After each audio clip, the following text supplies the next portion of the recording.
Hi, so let's start with LAB-45. This lab is completely focusing on a LDAP concept plus configuration. Why we need a LDAP? What is the role of LDAP, right, in our network? LDAP, we can integrate with the PaloAlto firewall to get the user and the group information from the Active Directory, and another purpose is for a authentication. Example, you have a global protect user trying to connect it to the portal or gateway. They will immediately ask for username and password. Though that username and password, we can validate it through the Active Directory. So LDAP is we can use it for a authentication. But what happens if you don't have a LDAP? Life without LDAP. In this example, we have a 4 firewall installed at a different 4 location. We have a some global protect user going to connect these 4 firewall randomly depending on their location. So what will happen? As soon as their global protect client connected to the firewall, they will immediately get a prompt username and a password. Okay. So now what happen if I don't have a LDAP?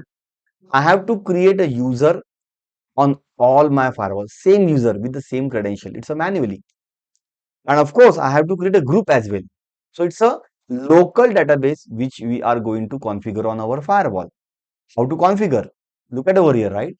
If you go to the device, under device, local database, under database user, you have to add user name and a password. And the same username should be available across all your firewall. This is a problem. What about the onboarding and offboarding? Imagine if we have one user just joined us maybe 2 days back, and he or she wants to connect it to the Global Protect client. So in that case, that newly joined user must be configured on all the firewall. What about the offboarding? In case one of the user leave the organization, so what we have to do? We have to go on each firewall and remove the user, right, from the local database. So this is a problem, right? The solution is, let's go with the centralized approach where we will create a user and a group on centralized server, and Palo Alto firewall will integrate with that particular centralized server and fetch all the user and group.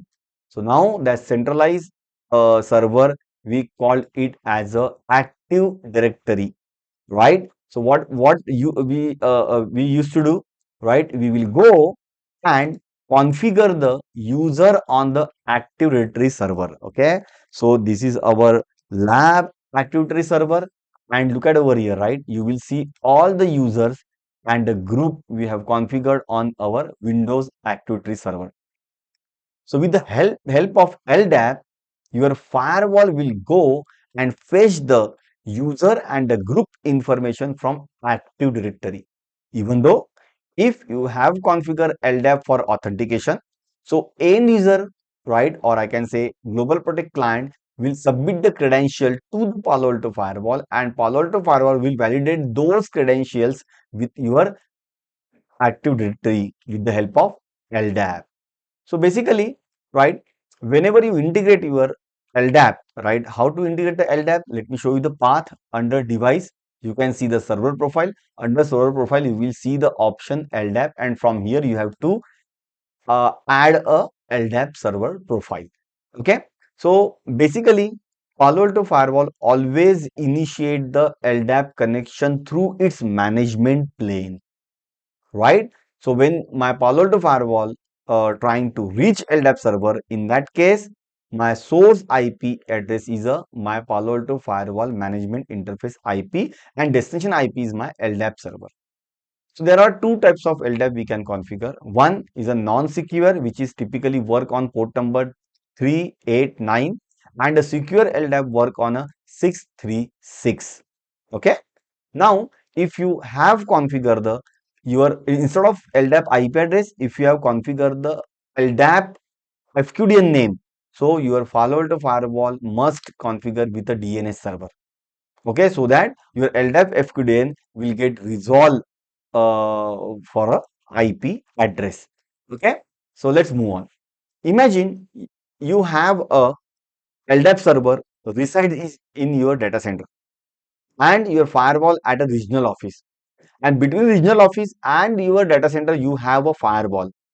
Okay, so now as soon as your PaloAlto firewall trying to reach LDAP, you have a firewall in between. It will block the session, right? So in this scenario, on your firewall, you have to allow the port number UDP 389, UDP 636, secure LDAP and non-secure LDAP, and additional two more port TCP 3268 and TCP 3269. So port must be alive, allowed. Okay. So in short, you would require a security policy in order to allow the communication between your PaloAlto firewall management IP address and your LDAP IP address. Okay. So now guys tell me now, this is the most confidential database, right? User and the group information, right? So now you have configured the LDAP IP address on PaloAlto firewall and just click on OK and commit. What will happen? Your PaloAlto firewall will go and ask the user and the group information, right, to the LDAP. LDAP won't allow you. Who are you? Let me know your identity, right? Without knowing your identity, I cannot share you the user and the group information. So basically, we have to create service account, right? Where we will go and configure the service account on the Active Directory only. It's a normal user, but it will have or it has a different level set of permission to fetch the user and the group from the LDAP, right? LDAP won't allow anybody, right, to fetch the user and the group information because it's the most confidential information. Service account. In our lab, we have created the service account name PaloAlto, right? It's a name, it's just a normal user, right? But it has a different level of rights. So what are the rights is required? First, that user must have a read permission on a directory where you have all your user and the group. Second, the service account password should not be expired. What will happen in case your password expire right in the next 30 days? On 31 day, your LDAP integration will failed, right? Because whenever you are PaloAlto firewall trying to submit the right the password user and the password service account username and password, it won't recognize. Why? Because password expired. Second, that user must be a part of server operator group, right? It should be a part of your event log leader group. And the last, it should be a distributed com user so that it will fetch a user group information along with the login event who is logged in, right, in the territory to get the user to prepare to build a user and the IP mapping table. But for this lab we are just focusing on a LDAP integration and the group mapping, nothing else. Okay. So these are the options you can see. So better way explain. I will explain it in the GUI. Okay. So LDAP under device server profile LDAP, add LDAP name DNAXT LDAP profile and just mention the name. Server LDAP server 1 LDAP server 01.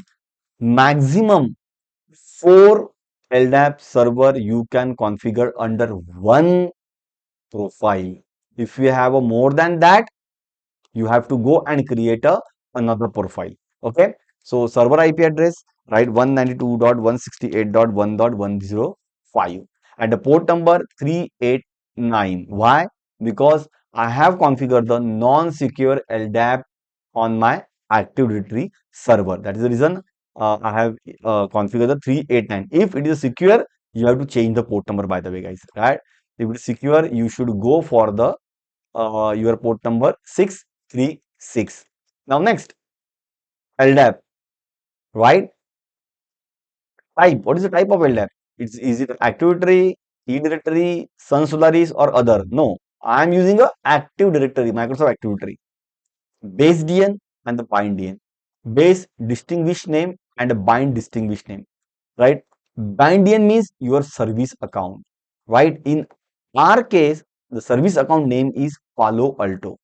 Look at over here, right? If you go to the service account, go to the user database, you will see the username PaloAlto. This is not a normal user for laptop or desktop login, right? This is my service account. For what? To fetch the user and the group information from LDAP. But LDAP won't allow you. I have to submit my credential. When my PaloAlto firewall submit a credential, the username is PaloAlto and credential whatever we set it. Okay. The next is how to identify the base DN. Basically, I'm telling you, right? Your domain administrator will provide you the base DN and the bind DN.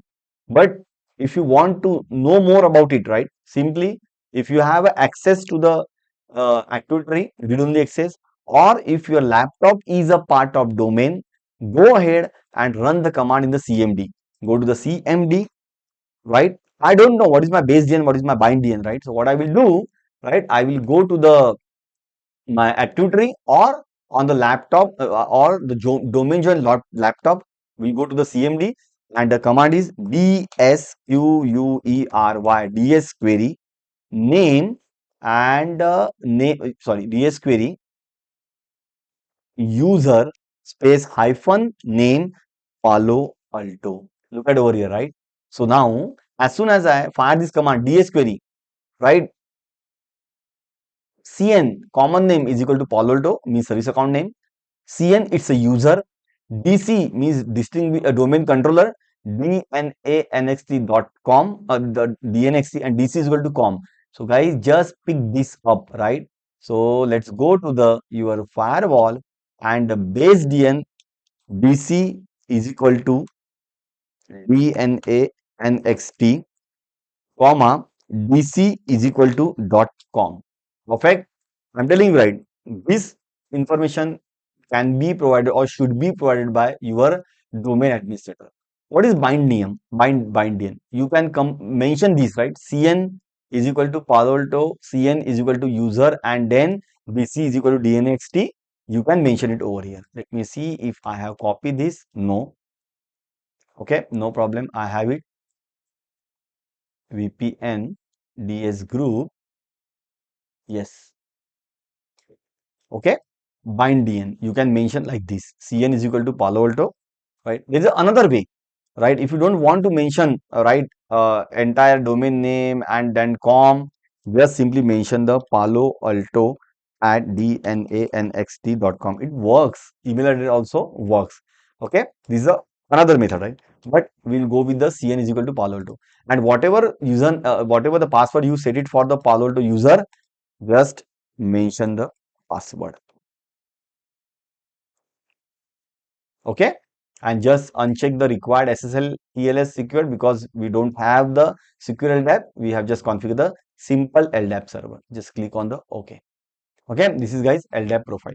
So this is not sufficient, right, to configure the LDAP profile. If you want to fetch the user and the group from the Active Directory, you have to go to the user identification, and from either identification go to the group mapping, add group mapping, and name it as a DNAXT uh, group mapping. Call your server profile, right? LDAP server profile under which we have defined the IP address, base DN, bind DN, and the service account password. And what's the user domain? DNANXT is a user domain. Then go to the group list, and now just click over here. Yes, see, look at over here, right? Under user, whatever the group we have configured on the Active Directory, those group now I can see it on my PaloAlto firewall. Without LDAP, it won't possible, right? So let's just do one thing now. Just fetch domain user, right? By default, whenever you create any new user on an Active Directory, that user is a part of domain user. It's a default group, right? Other than this, we have a many groups, by the way, guys. Okay. For example, October PaloAlto batch, then 2023 batch, 2026 batch. Right? These are the groups, right? Groups. Okay. And just click on the OK. Okay. So now what you have done? You have fetched all those groups from Active Directory to your firewall, right? But it's not a local, by the way. It's just a fetch. If you remove any group, it will remove from the PaloAlto firewall as well. Okay. So now let's go and just commit the configuration. Commit. Okay. Mean the time. Let's go. So see, guys. First step, we created LDAP profile. Then to fetch the user and the group information from activity, we configure the group mapping. Okay. What is the second purpose of LDAP? For authentication, right? Let's go to the authentication profile, create authentication profile, and just name it as a, for example, I want to use LDAP for my global protect authentication, GP auth, right? Type LDAP and use the LDAP server profile. And under this profile, we have configured the LDAP IP address. That's it, right? And these authentication profile should use by all my users. Okay, perfect. So now what we will do, right? First, we will see whether we have fetch all the user and the group on PaloAlto firewall, and then we'll test the authentication. So let me see the commit status now. Commit complete, but I have to commit one more time because I have added a authentication profile. Add, okay, and just wait for a commit to come. Commit has been completed successfully. Okay. Now go to the CLI, or I will show you. Go to the security policy. Under policy, add policy. Under source, just define the user, right? User, not any. Select the user and just type. See, look at over here. You can see the groups, right? We have fetched total 4 groups, right? One domain user, one October 2025 batch, and 2023 batch, and 2026 batch. Let's do one thing. I have one username, Shubham. Yeah, I have two users, Shubham P and only Shubham, right? So from where I have fetched this group? From LDAP with the help of, no, activity with the help of LDAP. Okay, we want to see it in command prompt. Okay, go to the command prompt, and under command prompt, execute the command show user, right? And here you will see the groups, all, my bad, show user group list, right? List. So these many users, right, I have fetched on my PaloAlto firewall. We want to see the list of user under this. So show user, and then you can define the group name, and the name is DNAXT domain user. Enter. See, whatever user we have it on activity, I can see it on my PaloAlto firewall. Okay, how? Because of the LDAP. Okay, now we have configured the authentication profile for user authentication. Do you want to test that as well? Okay, no problem. There is a one more command. Okay, if you want to see the, right, whether your authentication is working properly, then test authentication, authentication profile name, GP auth, and then username. What's the username? I can say Shubham. All right, username. Just a minute. Authentication profile user, username, Shubham, and then password. Now enter the password. See, look at over here, right? Authentication to LDAP server 105, right? Authentication type plain text, starting LDAP connection, succeed to create LDAP connection, and then your password succeed. Authentication succeed for user Shubham. Means whatever username and password I have enter in this command, it is this user is got authenticated. Clear? So guys, this is the main purpose of the LDAP, right? Let's quickly recap. It has a two purpose, right? One is your to get the user and the group mapping from your activity, and second for authentication. This is the main purpose of the LDAP. Lightweight directory access protocols. Stay tuned. Thank you so much. Bye bye.